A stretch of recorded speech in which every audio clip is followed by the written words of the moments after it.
வணக்கம். இலங்கை செய்திகளுடன் நான் நிரோஷன். விரிவான செய்திகளுக்கு முன் தலைப்புச் செய்திகள். தற்போதைய அரசாங்கத்தின் செயற்பாடுகள் மற்றும் போலீஸ் துறையின் அரசியல் மயமாக்கல் குறித்து நாமல் ராஜபக்ச கடும் விமர்சனம்.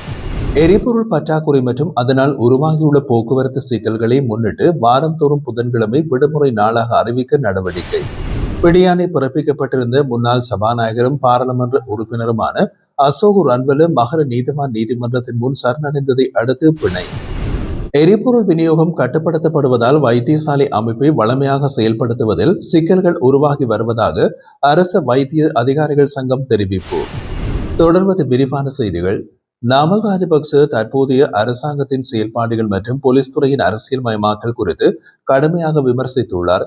ஊடகங்களுக்கு கருத்து தெரிவிக்கையில் போலீஸ் துறை அரசாங்கத்தின் தேவைகளுக்கு ஏற்ப செயல்படுகிறது என்றும் போலீஸ் மா அதிபர் பொதுமக்களின் அதிகாரியாக அல்லாமல் தேசிய மக்கள் சக்தியின் தரப்பின் தேவைகளை நிறைவேற்றுபவராக செயல்படுகிறார் என்றும் குற்றம் சாட்டியுள்ளார். மேலும் பெண் போலீஸ் அதிகாரிகளை யாழ்ப்பாணத்திற்கு இடமாற்றம் செய்தது உள்ளிட்ட நடவடிக்கைகள் பழிவாங்கும் செயல்களாகும் என்றும் அதிகாரிகளின் நலனை பாதுகாக்க அரசாங்கம் நடவடிக்கை எடுக்க வேண்டும் என்றும் அவர் வலியுறுத்தினார்.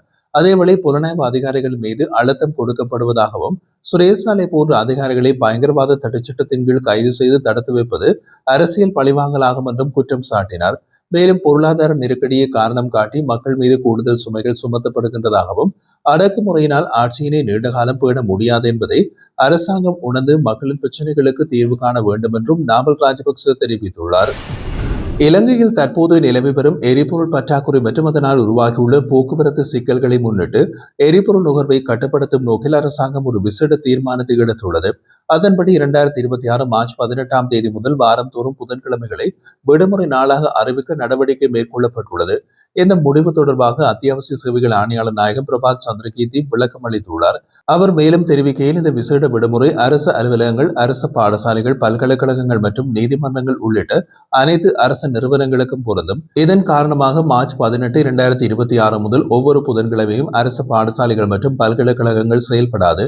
அதேபோல் நீதிமன்ற சேவைகளும் அந்த நாளில் நடைபெறாது என்று அறிவிக்கப்பட்டுள்ளது. மேலும் தேவையற்ற பயணங்களை குறைத்து எரிபொருள் வீணாவதை தடுக்க அரசாங்கம் கூடுதல் நடவடிக்கைகளை எடுத்துள்ளது. அதன்படி அனைத்து அரசு நிகழ்வுகளும் அடுத்த அறிவிப்பு வரும் வரை தற்காலிகமாக நிறுத்தப்பட்டுள்ளன. அரசாங்கம் அறிமுகப்படுத்தியுள்ள இந்த திட்டத்திற்கு ஆதரவாக தனியார் துறையிலும் இதே போன்ற வேலை நேர மாற்றங்கள் அல்லது விடுமுறை ஏற்பாடுகளை பரிசீலிக்குமாறு அதிகாரிகள் கேட்டுக் கொண்டுள்ளனர். ஆனால் இந்த விசேட விடுமுறை அனைத்து துறைகளுக்கும் பொருந்தாது என்றும் தெரிவிக்கப்பட்டுள்ளது.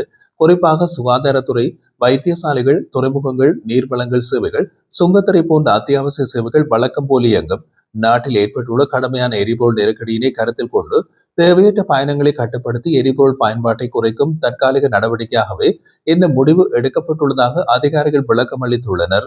இருப்பினும் வைத்தியசாலைகள், மின்சாரம் மற்றும் நீர்வளங்கள் போன்ற அடிப்படை சேவைகள் வலிமை போல தொடரும் என்றும் அதிகாரிகள் உறுதிப்படுத்தினர். விபத்து வழக்கொன்றில் நீதிமன்றத்தில் ஆஜராகாததால் பிடியாணை பிறப்பிக்கப்பட்டிருந்த முன்னாள் சபாநாயகரும் பாராளுமன்ற உறுப்பினருமான அசோக் ரன்வல திங்கட்கிழமை மகர நீதவான் நீதிமன்றத்தின் முன் ஆஜராகி சரணடைந்ததை அடுத்து பிணையில் விடுவிக்கப்பட்டார். மேலதிக நீதவான் பண்டார இலங்கசிங்க முன்னதாக விதிக்கப்பட்டிருந்த பிணை நிபந்தனைகளின் அடிப்படையில் அவரை விடுதலை செய்ய உத்தரவிட்டால் கடந்த ஆண்டு ஹைடந்துவ தெனிமுல்ல பகுதியில் ஏற்பட்ட விபத்து தொடர்பான வழக்கு கடந்த 13ஆம் தேதி விசாரணைக்கு எடுத்துக் கொள்ளப்பட்ட போது அவர் நீதிமன்றத்தில் ஆஜராகாததால் பிடியாணை பிறப்பிக்கப்பட்டிருந்தது. பின்னர் சட்டத்தரணிகள் பிரசாந்த் குணரத்ன மற்றும் பிரேமஸ்ரீ பிரேரா தாக்கல் செய்த மனுவின் அடிப்படையில் அவர் நீதிமன்றத்தில் சரணடைந்திருந்தார். சபுகஸ்கந்த போலீசார் தாக்கல் செய்த குற்றப்பத்திரிகையில் கவனக்குறைவாக வாகனம் செலுத்தி விபத்தை ஏற்படுத்தி பலருக்கு காயம் விளைவித்ததாக குற்றச்சாட்டுகள் முன்வைக்கப்பட்டுள்ளன. எனினும் அசோக் ரன்வல குற்றச்சாட்டுகளை மறுத்து தாம் குற்றமற்றவர் என்று தெரிவித்துள்ளார். கடந்த ஆண்டு டிசம்பர் 11ஆம் தேதி இரவு அவர் பயணித்த ஜீப் வாகனம் மோட்டார் சைக்கிள் ஒன்றிலும் பின்னர் எதிரே வந்த காரிலும் மோதியதில் ஒரே குடும்பத்தை சேர்ந்த 25 வயதுடைய தாய், 55 வயதுடைய பாட்டி மற்றும் 6 மாத குழந்தை காயமடைந்தனர். இந்த வழக்கின் மேலதிக விசாரணை ஜூலை 10ஆம் தேதி வரை ஒத்திவைக்கப்பட்டுள்ளது. எரிபொருள் நிரப்பு நிலையங்களில் வரிசைகளை மீறி முன்னுரிமை பெற முயற்சிக்கும் எவருக்கும் எரிபொருள் வழங்க அனுமதி அளிக்கப்பட மாட்டாது என்று போக்குவரத்து கட்டுப்பாட்டு மற்றும் வீதி பாதுகாப்பு பிரிவை பொறுப்பாக கொண்ட பிரதி போலீஸ் மா அதிபர் WBJ சேனாதிர தெரிவித்துள்ளார். ஊடகங்களுக்கு கருத்து தெரிவிக்கையிலேயே அவர் இவ்வாறு கூறியிருந்தார். சில சாரதிகள் வரிசையை மீறி எரிபொருள் பெற முயற்சிக்கும் போது பதற்றமான சூழல் உருவாகும் அபாயம் இருப்பதாகவும் இதனை தவிர்க்கும் நோக்கிலே வரிசைக்கு வெளியே இருந்து பெறுபவர்களுக்கு எரிபொருள் வழங்க வேண்டாம் என்று எரிபொருள் நிரப்பு நிலைய உரிமையாளர்களுக்கும் போலீசாருக்கும் அறிவுறுத்தப்பட்டுள்ளதாக அவர் தெரிவித்தார். மேலும் சில மோட்டார் சைக்கிள் ஓட்டுநர்கள் நடைபாதைகளில் வாகனங்களை நிறுத்துவதால் பாதசாரிகள் கடும் சிரமங்களை எதிர்கொள்வதாகவும் அவர் சுட்டிக்காட்டினார். பொதுமக்களின் பாதுகாப்பை உறுதிப்படுத்தும் வகையிலே போலீசார் கடமையில் ஈடுபடுத்தப்பட்டுள்ளதாகவும் அவர் கூறியுள்ளார். இந்த நிலையில் அனைத்து சாரதிகளும் அமைதியாகவும் பொறுமையுடனும் நடந்து கொள்ள வேண்டும் என்று பிரதி போலீஸ் மா அதிபர் WPG சேனாதிர பொதுமக்களிடம் கேட்டுக்கொண்டார். எண்ணெய் விலைகள் உயர்ந்தால் அதன் தாக்கமாக மற்ற அத்தியாவசிய பொருட்களின் விலைகளும் அதிகரிக்கும் சாத்தியமுள்ளதாக வர்த்தக வணிக மற்றும் கூட்டுறவு அமைச்சர் வசந்த சமரசிங்க தெரிவித்துள்ளார். தற்போதைய சூழ்நிலையை அரசாங்கம் தினந்தோறும் மதிப்பாய்வு செய்து வருவதாகவும் பொதுமக்களுக்கு அத்தியாவசிய பொருட்களை தடையின்றி கிடைக்க ஏற்பாடுகளை மேற்கொண்டு வருவதாகவும் அவர் குறிப்பிட்டுள்ளார். மேலும் முன்னதாக செய்யப்பட்ட பயன்பாட்டின் அடிப்படையில் நிறுவனங்கள் டிசம்பர் 31 வரை எரிவாயுவை வழங்கும் என்றும் அமைச்சர் தெரிவித்திருந்தார். தற்போது சந்தையில் எரிவாயு பற்றாக்குறை எதுவும் இல்லை என்றும் அந்த நிலையை தொடர்ந்து பேண நடவடிக்கைகள் மேற்கொள்ளப்படும் என்றும் அவர் கூறினார். இத்துடன் நாட்டில் போதுமான அளவிலே அரிசி கையிருப்பு இருப்பதாகவும் அடுத்த 3 முதல் 4 மாதங்களுக்கு தேவையான அளவை விட கூடுதலாக அரிசி உற்பத்தி கிடைப்பதாகவும் அமைச்சர் மேலும் தெரிவித்திருந்தார். எரிசக்தி அமைச்சர் குமார ஜெயக்கொடிக்கு எதிராக நம்பிக்கையில்லா பிரேரணை எதிர்வரும் புதன்கிழமை நாடாளுமன்றத்தில் சமர்ப்பிக்க திட்டமிட்டுள்ளதாக பிரதான எதிர்க்கட்சியான ஐக்கிய மக்கள் சக்தி அறிவித்துள்ளது. மார்ச் மாதத்தில் 2வது வாரத்திற்கான இலங்கை நாடாளுமன்ற கூட்டத்தொடர் மார்ச் 17 செவ்வாய்க்கிழமை தொடங்கி வெள்ளிக்கிழமை வரை நடைபெற உள்ளது. இந்த அமர்வின் போது அமைச்சருக்கு எதிரான நம்பிக்கையில்லா பிரேரணையை முன்வைப்பதற்காக நாடாளுமன்ற உறுப்பினர்களிடமிருந்து கையொப்பங்களை பெற நடவடிக்கை எடுக்கப்பட்டுள்ளது. அதன்பின் அந்த பிரேரணை சபாநாயகரிடம் அதிகாரப்பூர்வமாக சமர்ப்பிக்கப்பட உள்ளதாகவும் தெரிவிக்கப்பட்டுள்ளது. எரிசக்தி துறையிலே உருவாகியுள்ள கடுமையான நெருக்கடி நிலைமை மற்றும் சர்ச்சையினை ஏற்படுத்திய தரமற்ற நிலக்கரி இறக்குமதி உள்ளிட்ட விவகாரங்களை அடிப்படையாக கொண்டு இந்த நம்பிக்கையில்லா பிரேரணை கொண்டுவரப்பட உள்ளதாக கூறப்படுகின்றது.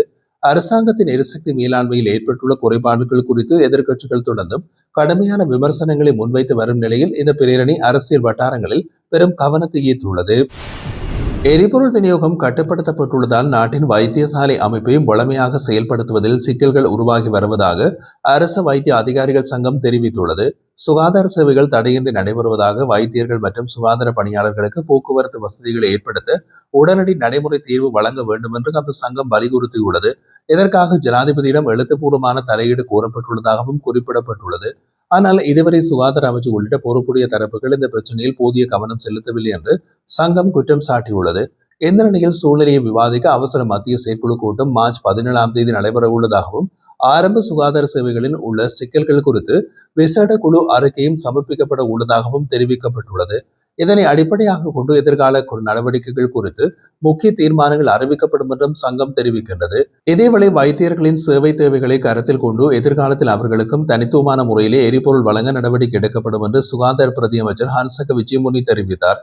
இதற்காக சேவை தேவையை அடிப்படையாக கொண்டு வழங்கப்படும் எரிபொருள் அளவை விளக்கும் விசேட சுற்றறிக்கை வெளியிடப்படும் என்றும் அவர் குறிப்பிட்டிருந்தார். மேலும் QR குறியீட்டு முறைமை அறிமுகமான ஆரம்ப கட்டத்தில் பதிவிறக்கம் மற்றும் தொழில்நுட்ப சிக்கல்கள் ஏற்படலாம் என்றும் இன்னமும் சில நாட்களில் அவை சரி செய்யப்படும் என்றும் அவர் கூறினார். அத்துடன் வைத்தியர்கள் உள்ளிட்ட விசேட தொழில்களில் ஈடுபட்டவர்களுக்கும் முக்கிய அபிவிருத்தி கூட்டங்களில் பயன்படுத்தப்படும் வாகனங்களுக்கும் தனித்தனி வழிகாட்டுதல்கள் விரைவில் வெளியிடப்படும் என்றும் அவர்களின் தேவைகளை கருத்தில் கொண்டு எரிபொருள் விநியோக அமைப்பும் திட்டமும் அமைக்கப்படும் என்றும் அவர் குறிப்பிட்டிருந்தார்.